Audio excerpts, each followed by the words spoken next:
আমরা দেখব হচ্ছে এই যে দৃশ্যকল্পটা দেওয়া আছে, দৃশ্যকল্পটাকে আমাদেরকে ফর্মুলা কোড 2019 মিলে এটা আসছে যে এটা এসটিএমএল কোডটা লেখার জন্য ছাত্ররা যে এসটিএমএল দৃশ্যকল্পটা তৈরি করছে সেটা কোড লেখার জন্য আমাদের প্রথম যে জিনিসটা দেখতে হবে এটা কিসে আছে, বোল্ড আছে, পরেরটা এটা লিখে আছে, পরেরটা আছে কি আন্ডারলাইন।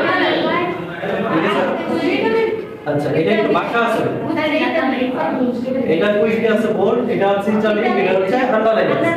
এখন তো হচ্ছে লাইনটা তো একই লাইনে আছে তাই না, তাহলে আমাদের একটা প্যারাগ্রাফ আমরা একটা পি ট্যাগ নিয়ে প্রথম, ঠিক আছে এটা কিসে আছে বোল্ড টেক্সট, তাহলে পি নিলাম,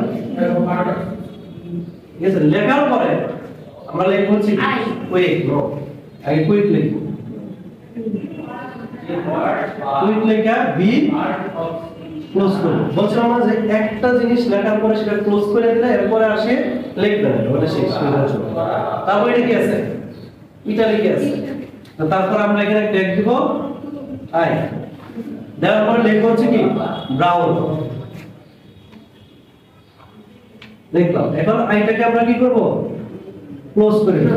কেন করব আমরা কিন্তু মনে আছে আমরা কিন্তু একই লাইনে লিখতেছি, তাহলে একই লাইনে একটা লাইনের ভিতরে একটা বোল্ড একটা ইটালিক একটা আন্ডারলাইন আছে, তার মানে আমরা একটা লাইন নিছি পি, প্রথমটা বোল্ড বানাইছি ঠিক আছে, তারপরে ইটালিক বানাইছি, এখন আমাদের কি বাকি আছে আন্ডারলাইন। তাহলে আমরা এগুলা আন্ডারলাইন নিয়ে ওটার সাথেই কিন্তু হ্যাঁ আন্ডারলাইন নিয়ে কি লিখব বক্স আন্ডারলাইন ক্লোজ করব।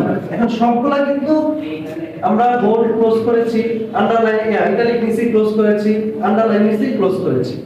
এখন আমাদের একটা লাইন যেহেতু এই পিটাকে সরাসরি আমরা এইখানে ক্লোজ করব, মানে একটা লাইন এই যে যেটা লিখলাম আমাদের প্রথম লাইনের কাজ শেষ। এখন হচ্ছে দ্বিতীয় লাইন, দ্বিতীয় লাইনে কিছুই দেওয়া না, জাস্ট একটা লাইন লেখা আছে, তাহলে জাস্ট আমরা একটা এক্সট্রা পি নিব, নিয়ে জাম্প ওভার দা লেজি না